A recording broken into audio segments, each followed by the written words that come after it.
allowed the debate provisions to protect the basic freedom. उन्होंने श्रेय दिया है तो अंबेडकर जी को सरदार पटेल आगे। सर इसके अगले पन्ने पे क्या लिखते हैं गोपाल शंकर नारायण, और ये इन्हीं का ही है सर, मैं नहीं पढ़ रहा हूँ, जो इन्होंने हाउस में दिखाया।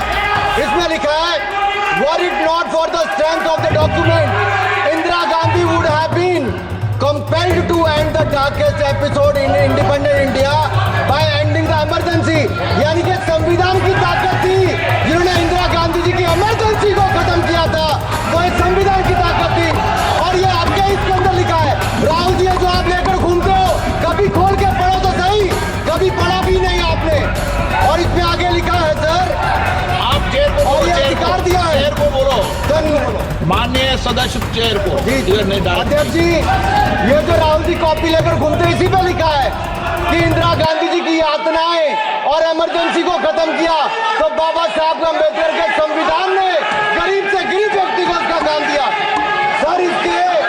सर आप इसके प्रीफेस पे जाइए, सर आप इसके प्रीफेस के बाद फॉरवर्ड जो लिखा सर, ये भी सुप्रीम कोर्ट के बहुत बड़े वकील है, उन्होंने क्या लिखते हैं सर कि जब संविधान बना उसके बाद सर, देश आजाद होने के बाद पहले दिन से ही लेजिस्लेटिव और हमारी ब्यूरोक्रेसी सर, हमारी दोनों ने ही जुडिशरी के साथ सींग फंसा के रखे, जुडिशरी को नीचे दिखाने की बात की।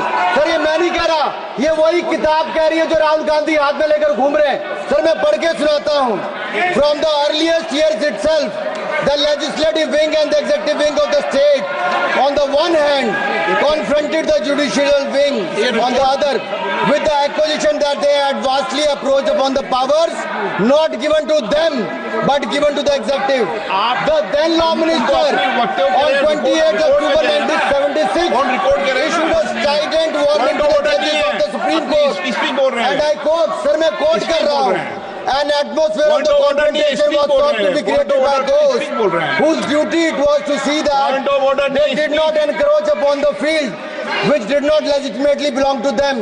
Nothing should be left undone now to ensure that such a situation did not recur. If even after the amendments confrontation continues, then I think it will be a bad day for the judiciary. ये कौन कह रहा है? उस समय के law minister कह रहे हैं। और क्या कहते हैं sir again? We are trying to save them from the temptation to intrude into the powers which do not belong to them.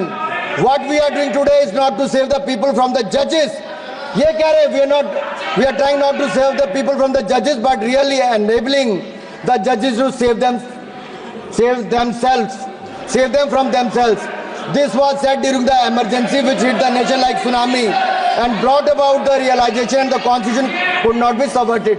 Sir अगर ये संविधान जो बाबा साहब अम्बेडकर ने दिया उसी ने देश को बचाया, राहुल जी कभी इसको पढ़कर देखिए, गांधी परिवार और कांग्रेस पार्टी का पूरा कारनामे इसके अंदर लिखेंगे, कैसे आपने धज्जियां उड़ाई। एक तो एक, दूसरा ये जो कहते हैं बीजेपी के लोगों को सर ये मनगढ़ंत आरोप, सर ये अंगूठा काटने की बात करते हैं, इनके राज में सिखों के गले काटे गए, सिखों के पर कत्लेआम किया गया, सिखों के बाद दंगे सबसे ज्यादा हुए तो कांग्रेस के समय हुए, और आपको देश से माफी मांगनी है। अगर आज भी नहीं मांगेंगे तो संविधान जितना मर्जी जेब में डालिए, आप संविधान को जेब में लेकर घूमते सर, इन्होंने संविधान को तार-तार करने का काम किया है, इनको देश से माफी मांगनी चाहिए। मुझे आपका संरक्षण इसलिए चाहिए था कि झूठे आरोप लगाने बंद करे। ये संविधान की रक्षा आपने कभी नहीं की, इमरजेंसी जैसा कालखंड आया और संविधान को बार बार तार किया, संशोधन किया, तो आपने और आपकी पार्टी ने किया।